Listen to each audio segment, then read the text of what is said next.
Bonjour à tous, c'est Pixis, j'espère que vous allez bien et aujourd'hui on se retrouve pour une nouvelle vidéo où j'avais envie de vous parler des meilleurs survivalistes de koh et on va commencer avec un premier survivaliste assez marquant, c'est Tony de koh Bocas del Toro, survivaliste très complet du fait que dans ces deux saisons il a été pour moi le survivaliste de sa saison dans ces deux koh. Et moi je me rappelle de ce candidat comme vraiment le survivaliste un peu grincheux du fait que il est vraiment à l'écart par rapport aux autres. Il faisait quand même souvent la leçon de morale aux filles et même aux jeunes en général. Et puis voilà, Tony avec le feu la nuit, c'était vraiment des moments assez drôles. Du fait que c'est vraiment le profil typique de survivaliste, du coup assez ancien, patriarche, du fait que voilà, il est vraiment dans la mentalité de faire beaucoup d'efforts en termes de survie, de vraiment se donner à fond, de bouger tout le temps. Et honnêtement, ça le rend super intéressant. Et dans son deuxième koh j'ai plus une image de lui en termes de vraiment de chasse. Il pêchait souvent le poisson avec une technique assez spéciale, car dans ce koh là, c'était pas vraiment une pêche au harpon, c'était plus une pêche au lancer avec une espèce de ficelle. Donc voilà, moi j'ai vraiment des souvenirs de Tony avec du coup cet aspect survivaliste. Et je sais que beaucoup le confondent avec Raphaël qui avait pêché un requin. Je me rappelle que j'ai vu beaucoup d'interviews de candidats qui disent ouais Tony avait pêché un requin et tout. Bah non, c'est pas Tony, hein. C'est vrai qu'on l'identifie un peu à ça alors que non, pas du tout. C'est Raphaël en 2004 qui l'a fait. Et en parlant de ça, je vais parler de Raphaël. Raphaël en 2004, voilà. Je l'ai déjà fait les éloges dans l'une de mes précédentes vidéos. Voilà, j'en ai très gracieusement parlé, on va dire. Mais franchement, Raphaël, en termes de survie, je pense qu'on peut dire que c'est le meilleur survivaliste de l'histoire de koh. La pêche du requin, également les pêches des poissons, des anguilles, la chasse des iguanes, le fait qu'il soit toujours actif sur le camp. Bref, c'est vraiment le meilleur survivaliste pour moi, même si il y a quand même débat avec un autre survivaliste qui est donc Marc. Marc de Johor, incroyable. En plus, lui, il rajoute à son palmarès, en plus des pêches assez ouf qu'il faisait avec le poisson, du fait que c'est peut-être, je dis bien peut-être car je suis pas sûr, le candidat qui a pêché le plus de poissons dans son koh. Il y a un peu le truc comme avec Raphaël, du fait qu'il pêchait tellement de poissons que son équipe lui disait ah non, ça c'est trop gras, j'en veux pas, on préfère ça, on préfère ci, c'était incroyable. Et puis il y a une anecdote super marrante que Marc avait raconté dans le live de Denis Brognard, du fait qu'il avait attrapé un gros poisson, une espèce de gros poisson rouge quoi, une carpe je crois, ça s'appelle comme ça, et puis voulait ramener au conseil en disant Denis c'est cadeau, voilà, alors que de base c'est eux qui sont dans la situation d'avoir faim quoi, alors que le mec a tellement tabassé le harpon que franchement en termes de survie c'était incroyable quoi. Il a fait en plus il a fait le feu en moins de 3 minutes, il a fait le record du feu, donc c'est incroyable. En plus ouais, il y avait aussi le truc du fait qu'il allait souvent couper du bois, et aussi le côté un peu comme Tony, aussi Raphaël, du fait qu'il était vraiment tellement présent sur le camp que par rapport aux autres, les autres c'était des feignants quoi. Et il y a eu souvent ce débat avec Sébastien et Christophe, des petites brouilles en disant ouais tu fais pas assez sur le camp.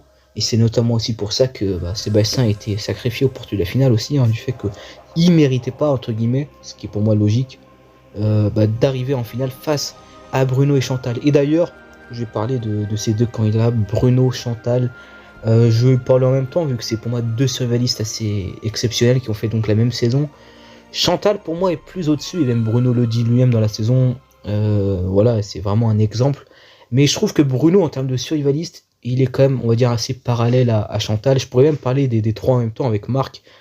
Mais Chantal, Bruno, c'était vraiment deux survivalistes hors pair dans leur saison, du fait que pareil, ils allaient souvent aller chercher des vivres. Côté survivaliste, du fait qu'ils étaient vraiment énergiques sur le camp, ils se sont jamais arrêtés pendant 40 jours à bouger sur le camp. Et ça, je pense que ça tient aussi de leur maturité, de leur expérience. Ils encaissaient plus que, par exemple, des Christophe, des Sébastien, des Jeff, qui, au début, étaient au taquet, puis ensuite, sont ramollis, quoi. Et franchement, Bruno, pour parler d'une caractéristique de ce candidat, c'est plus, je dirais, le binôme de Chantal, le binôme de Marc aussi en termes de pêche. Chantal, on va dire, dans la cueillette de racines ou de choses à manger. Et Chantal, c'est vraiment indépendant, vraiment la candidate survivaliste, assez ouf de cette saison et franchement, elle n'a pas eu les éloges qu'elle méritait en termes de survie, on va dire, dans cette saison-là, du fait que les candidats avec qui elle s'est embrouillée ne lui avaient pas reconnu ça par rapport à Marc. C'est vrai que Marc, même s'il s'embrouillait avec beaucoup de monde, on lui reconnaissait cet aspect survivaliste assez fou, assez exceptionnel. On va enchaîner ensuite avec un survivaliste assez connu, hein, c'est Bertrand. Bertrand de Caramoine et même de la Revanche Zéro. Pareil, hein, il pêchait tellement de poissons avec Claude dans ce All-Star, dans la Revanche des Héros, du fait que de base, il devait être éliminé. Et puis, il a trouvé un binôme avec Claude en termes de chasse sous-marine que ils ont décidé de le garder. Tellement le mec était actif sur le camp, alors qu'il était condamné de base. Donc, vous voyez que l'aspect survie, ça compte vraiment beaucoup dans Koh-Lanta, du fait que tu peux être indispensable par la survie, parce que tu ramènes à manger, même si t'es pas forcément dans l'équipe majoritaire. Même si c'est pas toujours le cas, hein, et généralement, même si tu es un très bon survivaliste, quand t'es pas dans la bonne stratégie, tu finis par sauter, ça c'est clair. Mais Bertrand avait réussi aussi à vraiment gâter sa tribu avec ça. Et puis à Caramoine en 2008, c'est littéralement le pêcheur de son équipe, celui qui ramenait à manger, manioc, poisson, bref, c'est vraiment un candidat assez complet dans ce domaine-là. Et on va enchaîner ensuite avec un prochain survivaliste qui ressemble pas mal à Bertrand, hein, c'est Martin. Martin, pareil, est un peu dans les caractéristiques du candidat qui va aller vraiment pêcher. On est peut-être sur l'un des meilleurs pêcheurs de l'histoire de Koh-Lanta. Avec Freddy, en 2014, il pêchait des poissons, mais incroyables. Et honnêtement, Martin, je me rappelle vraiment pour la caractéristique du fait qu'il allait pêcher vraiment des poissons, quoi. Et dans son premier Koh-Lanta aussi, hein, il avait pêché pas mal de bons poissons. Et c'est vraiment dans son deuxième où je me dis vraiment là, en termes de survie, il était vraiment très très fort.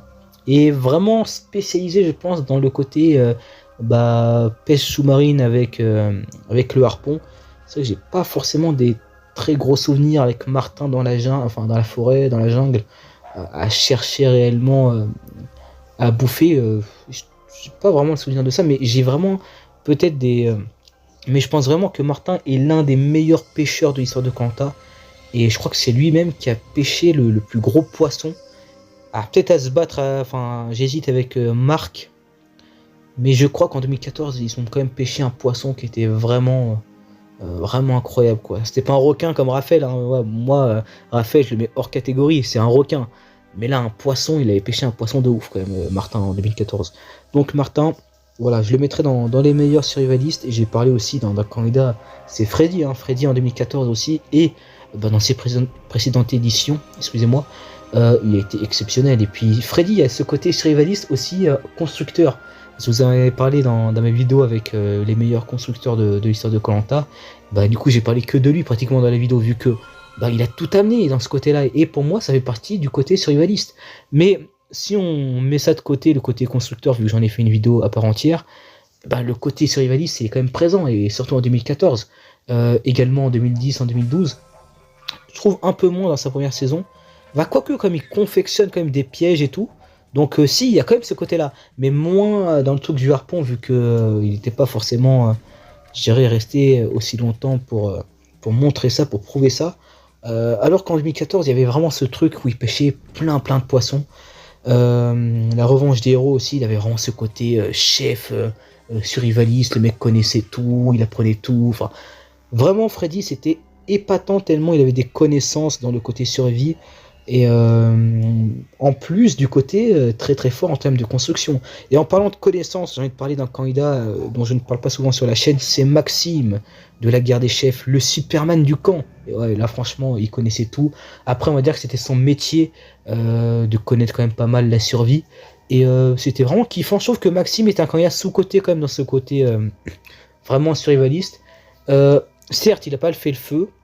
C'est Victor notamment qui l'a fait 2 fois dans la saison, mais Maxime clairement c'est vraiment pendant toute la saison, du début jusqu'à son élimination, il était vraiment présent sur le camp, il ramenait du manioc, il ramenait aussi vraiment, il connaissait vraiment la jungle, le milieu qui l'entourait, il était réellement, je dirais, un personnage important, on va dire, de sa saison. En termes de survie, c'était vraiment le candidat avec le côté survivaliste. En plus, le fait qu'il gagne beaucoup d'épreuves et tout, ça lui donnait un aspect vraiment héroïque. Je vous en avais parlé dans ma vidéo des meilleurs, des plus grands héros de l'histoire de Koh-Lanta. Et clairement, bah Maxime, j'ai envie de dire que c'est logique. Après, clairement déçu de son deuxième koh où il n'a pas pu faire l'enfeu là-dessus. Même s'il avait commencé à être, je dirais, à montrer ses compétences, mais bon, on va dire que par rapport à des légendes absolues de koh qui sont, on va dire, presque tous des très bons survivalistes, il n'a pas forcément fait l'enfeu. Et c'est dommage, hein, car il est vraiment très compétent en termes de survie pure. Et je pense qu'en termes de survie pure et connaissance, il est peut-être dans le top 5 des meilleurs survivalistes. Après, ce qui est quand même dommage avec Maxime, c'est qu'il n'a pas forcément ce côté j'ai pêché beaucoup de poissons, comme l'a fait Raphaël, Freddy, et même Marc, et également Martin, Claude aussi. Il n'y a pas ce côté-là. Donc, en fait, je ne sais pas s'il est réellement dans le top 5. Mais en termes de connaissances, par exemple des plantes, des racines, du manioc, je me rappelle qu'il a porté vraiment beaucoup de manioc. Il est peut-être dans les meilleurs, clairement. Je vais enchaîner ensuite avec un candidat assez récent, hein, enfin, quand même, je dis ça, mais c'est un Koh-Lanta qui s'est passé en 2021, c'est Arnaud, le chasseur de crabes. Ah, le mec, il a déraciné littéralement les crabes de Polynésie, hein, honnêtement. Il les a tués, il a tué l'espèce. Franchement, il avait vraiment ce côté chasseur viking. Très très bon survivaliste en termes de bouffe. Le mec allait vraiment à la chasse et ça faisait plaisir de voir vu que c'était dans une saison assez récente en soi quand on prend la globalité des candidats. Le mec qui allait avec des coups de machette dans les crabes, des lancers de machette sur des raies manta, enfin c'est plus des raies pastenagues, les raies manta c'est pas du tout ça. D'ailleurs Maxime avait fait un confort avec des raies manta et les raies manta étaient pratiquement à la même taille que lui, donc rien à voir. Mais Arnaud c'était un candidat qui m'avait fait kiffer dans ce côté survivaliste, pas forcément connaisseur dans tout ça, mais vraiment c'est un bourrin, il y allait et honnêtement ça fonctionnait. Alors ouais, quand même, il était constant durant toute la saison. Après, les crabes, c'était plus au début. Mais on va dire qu'il avait quand même gardé ce côté quand même survivaliste assez intéressant. Mais peut-être pas aussi constant qu'un Bertrand, qu'un Marc. Mais voilà, pour moi, il mérite quand même sa mention dans ces candidats assez de survivalistes. Et je vais enchaîner ensuite avec un candidat assez légendaire de Koh-Lanta, c'est Grégoire, en 2007. Bah voilà, clairement un profil survivaliste très remarqué, hein, très sollicité. D'ailleurs, c'est le seul candidat, je crois, à avoir fait le feu avec des lunettes, les lunettes de Véronique, qu'il avait utilisées grâce au soleil, du coup tapant des Philippines. Il avait réussi à faire le feu avec les lunettes, avec le verre des lunettes qui faisait du coup un torrent de lumière. Et du coup, ça avait fait chauffer. Voilà, en tout cas, il a fait le feu avec les lunettes. Je crois qu'il l'a fait 2 fois, je crois. Ah non, là je le confonds avec son All-Star. Je crois qu'il avait refait le feu, mais cette fois-ci sans le truc des lunettes. Mais en tout cas, voilà, il avait quand même ce côté-là. Il a fait le feu. D'ailleurs, j'ai un doute. J'ai pas envie de dire des conneries, mais c'est peut-être le premier candidat à avoir fait le feu. Je sais plus. Voilà, j'ai pas envie de dire des conneries, mais je crois qu'il fait partie des premiers en tout cas. Mais ouais, si je réfléchis bien, je crois que c'est le premier. Hein. J'ai pas de souvenir d'un candidat qui a fait le feu avant lui.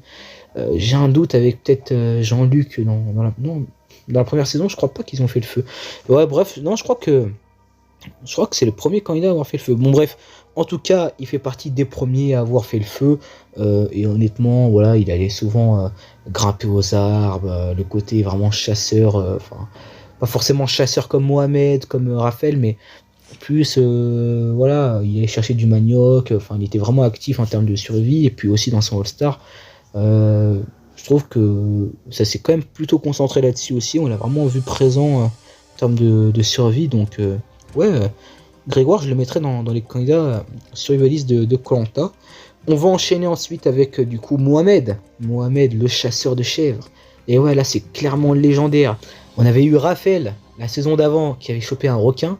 Mohamed il s'est dit un requin, non c'est trop facile, j'ai chopé une chèvre.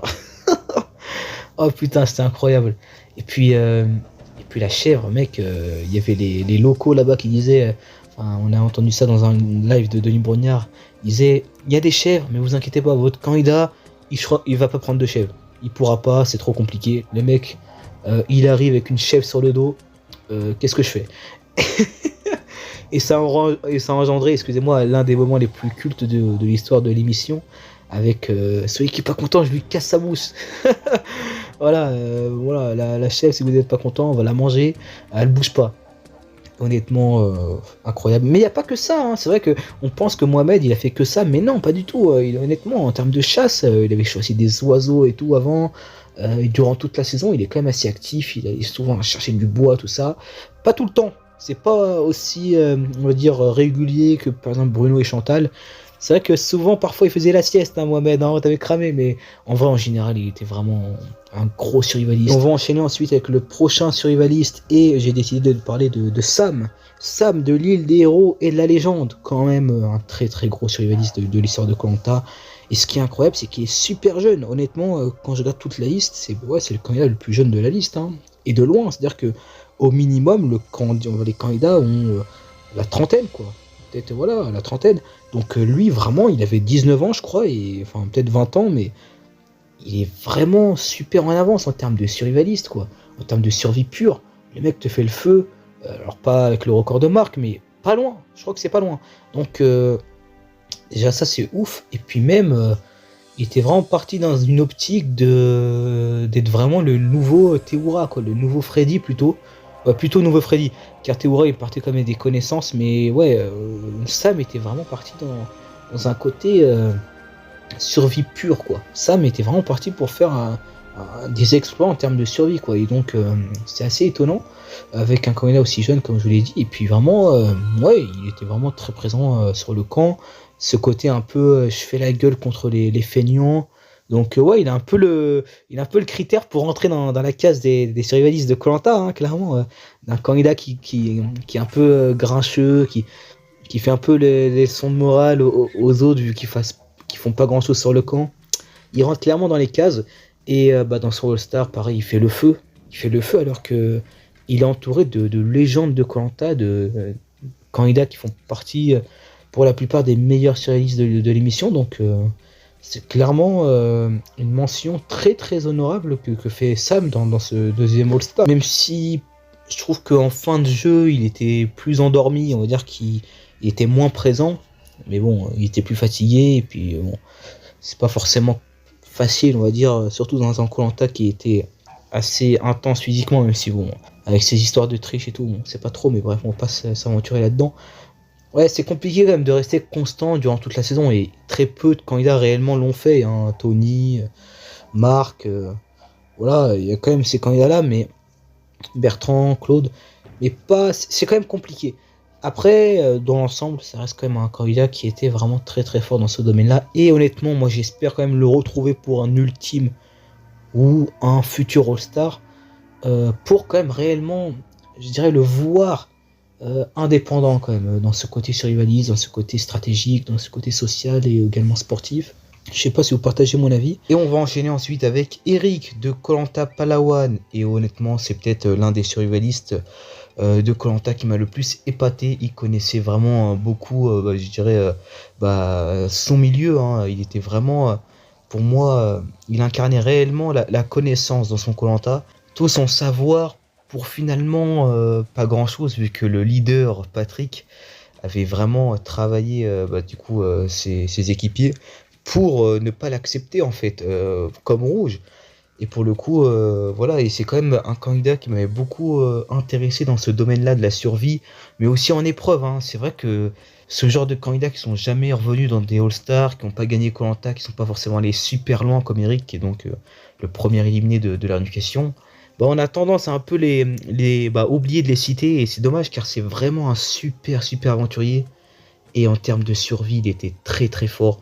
Et je peux même mentionner le côté épreuve où il était très très fort également avec le duel Grégoire et Eric sur les pierres sous l'eau. Je l'ai pas mentionné dans ma vidéo des meilleurs duels. Mais honnêtement, il fait partie des meilleurs duels. C'est un abonné qui m'en avait parlé dans les commentaires de cette vidéo-là.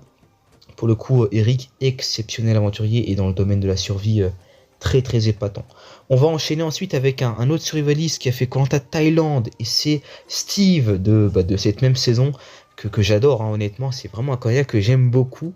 Et le côté survivaliste, là clairement, un peu comme Eric, il est vraiment très très doué en termes de connaissances également. Et aussi voilà, dans le côté vraiment, je dirais, plantation, ce qu'il faut manger, ce qu'il faut pas manger. Il avait vraiment ce côté où il connaissait réellement les plantes tropicales, Et aussi, je me rappelle d'un moment où il y avait un serpent, et bah, Steve a été quand même plutôt réactif. Et quand même, il l'a du coup quand même bien dégommé, hein. Je crois qu'il avait coupé la tête. Et bah, honnêtement, il a pris les initiatives. Un serpent, c'est vrai que ça fait quand même peur. Il a su bah, du coup le repérer, l'éloigner, le tuer. Et bah honnêtement, pas beaucoup d'aventuriers auraient pu faire ça. Et c'est vraiment un candidat qui avait beaucoup de connaissances et dont je parle pas aussi souvent, hein. Malheureusement, Steve aussi de Thaïlande, il est un peu oublié. Mais c'est un candidat que j'aime bien, hein. C'est vrai qu'il est un peu, je pense, pas forcément adoré par les fans, mais moi je trouve que je l'aime bien. Et il a un peu un comportement, c'est vrai, parfois euh, un peu macho, voilà, mais moi c'est un candidat que j'aime bien. Et en termes de survie, voilà, je trouve que c'est un exceptionnel aventurier dans ce domaine-là. Et on va enchaîner tout de suite avec Jean-Luc de koh bah, du coup, premier du nom, koh 1. Bah, honnêtement, bah, il a fait 2 koh donc on a quand même pu le voir un peu plus, mais c'est vrai que dans ces 2 koh il a fait que 4 épisodes en tout, donc pas beaucoup. Il a été éliminé premier épisode dans son All-Star et donc troisième épisode dans son premier koh. Mais j'avais quand même envie de le mentionner dans cette vidéo du fait que bah, pour moi c'est un candidat en termes de survie qui était vraiment présent, qui avait envie de faire, de donner. Il donnait tout ce qu'il avait dans son premier koh. Bah, ça lui a voulu son élimination du fait qu'il était trop présent. Il a voulu trop prendre les choses en main. Il a un peu oublié le côté social, mais il a vraiment montré en termes de survie qu'il était vraiment très très fort. Et en vrai, c'est pas très étonnant vu son profil, c'est un ancien marine. Et pour le coup, je me rappelle d'une interview qui m'avait fait marrer un peu. Du genre, il était comme ça dans la jungle. Si par aventure ils apprenaient qui j'étais réellement en dehors du jeu, ça serait très compliqué pour moi. Et voilà, ça faisait marrer du fait que il avait un peu à ce côté du genre vraiment agent secret, quoi, de se dire voilà, il faut pas qu'ils apprennent qui je suis réellement. Et c'est marrant d'avoir ça dès la première saison, du fait que bah, il a un peu joué stratégique dans ce côté-là. Mais c'est un candidat qui était quand même assez bon en termes de stratégie aussi. Du fait que bah, aussi ce qui lui a voulu son élimination, c'est le fait qu'il bah, avec l'équipe adverse, il faisait des petites stratégies comme ça lors des rencontres dans les épreuves, il faisait des petits clins d'œil avec les rouges. Et je pense que ça aussi, ça a joué. Et voilà, Jean-Luc, pour moi, mention très honorable du candidat survivaliste de base, pour le coup. On va du coup enchaîner ensuite avec l'avant-dernier candidat, et c'est donc Claude. Claude qui, honnêtement, on dirait pas comme ça. C'est vrai qu'on n'en parle pas souvent comme un très très bon survivaliste. On parle plus de Freddy, Théoura, même Grégoire passe devant lui. Mais Claude, c'est réellement un excellent survivaliste, hein. Je l'identifie un peu à un Bertrand, même en plus intéressant quand même, car pareil, hein, il allait chasser du poisson tout le temps, toujours dans ce côté pêche de poisson à Vietnam, c'est incroyable. Pareil, ce côté ouais, contre les tirs au flanc, contre les feignants, ce côté je gueule voilà, pour faire bouger ma tribu. Il s'arrêtait jamais, honnêtement, sur le camp aussi. Il allait beaucoup chercher du bois. Enfin, il n'y avait pas trop cette connaissance de la jungle. Mais le mec était quand même très très motivé. Il bougeait tout le temps, quoi. Et dans son deuxième koh excellent binôme avec Bertrand. Donc forcément, il a beaucoup bougé aussi en termes de survie. Et puis dans son troisième, là, son expérience fait que, bah pareil, il a beaucoup été mis en avant là-dessus. Alors moins que dans ses 2 premiers koh, mais quand même, il a porté vraiment sa pierre à l'édifice en termes de survie dans ce koh là. Et dans son dernier, pareil, hein, il affûte littéralement son côté survivaliste avec du coup son harpon qu'il avait gagné notamment avec son équipe des jaunes. Donc c'est vrai qu'il y avait plus ce côté avec Claude de chasseur du coup avec l'harpon, comme Martin, comme Freddy. Mais franchement, c'est très très régulier dans ces saisons. Et voilà, alors je crois pas qu'il ait fait le feu, Claude, dans une de ces saisons. Mais voilà, il a quand même souvent été dans les moments survie, quoi. Alors, voilà. Après, il y a le côté aussi, le truc des bananes, qui a été beaucoup reproché. Mais déjà même, le fait de faire le trek, d'aller là-bas, enfin, au bout dans une autre île et tout, déjà c'est quand même comment dire ça, un move de survivaliste. C'est vrai que il s'est quand même débrouillé pour aller chercher à manger, quoi. Alors que c'est vrai que les autres de sa tribu étaient plus tranquilles, quoi. Il y avait quand même Philippe, que je mets en mention honorable, quand même, qui était quand même survivaliste, mais par rapport à Claude dans cette saison, c'est vrai que pour moi, il y a quand même rien à voir. Et on va terminer cette vidéo avec peut-être l'un, voire peut-être, je dirais pas le meilleur survivaliste, mais peut-être le plus connu, c'est Théoura. Théoura de toutes ces saisons, hein, depuis sa première saison. Et on va dire que Théoura c'est quand même un cas à part vu que il commence koh avec littéralement un cheat code du fait que il a baigné dans cette culture, on va dire, de survivre dans les îles, tout ça, du fait que euh, étant tahitien d'origine et puis même ayant grandi dans cet environnement-là, il connaît réellement la survie. Et ça, tu le vois directement dans sa première saison. Grimper aux arbres, les méthodes qu'il a pour découper les cocos. Marc aussi avait ce truc-là, et il l'avait appris avant même de commencer koh, même s'il n'avait pas baigné là-dedans. Et c'est pour moi aussi qui fait que Marc, c'est peut-être le deuxième, voire premier pour certains meilleurs survivalistes. Mais Théoura, on va dire qu'il a grandi, il était vraiment baigné là-dedans. Donc c'est vrai que quand il arrive sur koh, on dirait que lui, il joue, quoi, clairement. Et c'est vrai qu'il est réellement au-dessus des autres en termes de survie. Il est de base survivaliste dans koh, même sans même avoir joué à koh, avec des bases nettes, du fait que il n'a pas forcément besoin d'apprendre certaines choses. C'est vrai que c'est dommage qu'il s'est pas concentré sur d'autres domaines, dont la stratégie et également le social, car en sport il était très très fort aussi. Donc on a réellement un candidat qui est, on va dire, au-dessus des autres, de base en fait. C'est quand même, je vais pas dire que c'est génétique, mais on va dire que ça a commencé comme ça. Donc forcément, Théoura, lui, il arrive à koh, il a quand même des bases. Donc forcément, il fait partie des meilleurs survivalistes de koh, et forcément, ça s'est prouvé aussi, hein, car voilà, il n'y a pas que ça, il n'y a pas le fait qu'il soit déjà de base dans cet environnement-là. Il y a aussi le fait qu'il nous a prouvé ça à l'écran et sur l'île. Il a vraiment montré qu'il était présent en termes de survie dans ce domaine-là. Donc, ouais, clairement, Théoura, pour moi, l'un des meilleurs survivalistes de l'histoire de koh, forcément, peut-être dans le top 3, top 5, allez, moi je dirais quand même dans le top 3, je pense. Mais en tout cas, il est dans les meilleurs, ça c'est clair. En tout cas, j'espère que vous avez apprécié cette vidéo. Voilà, encore une vidéo où je parlais d'une liste de candidats. C'est vrai que j'en fais souvent. Et là, quand il y a survivaliste, c'est vrai que c'est pas un sujet que je parle beaucoup sur la chaîne, le côté survie.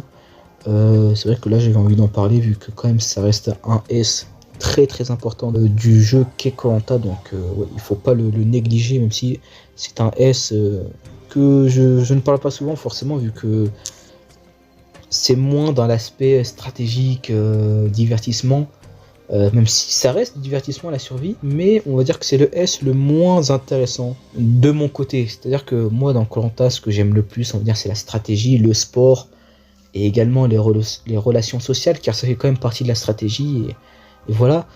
Mais la survie, c'est vrai que c'est quelque chose qu'on a quand même moins, où on apporte moins d'importance, alors que ça reste quand même un S indispensable à l'émission koh, quoi. C'est-à-dire que koh sans survie, ce n'est pas koh, clairement. Donc ouais, en tout cas ça m'a fait plaisir, et moi je vous dis à la prochaine pour de prochaines vidéos. Allez, salut!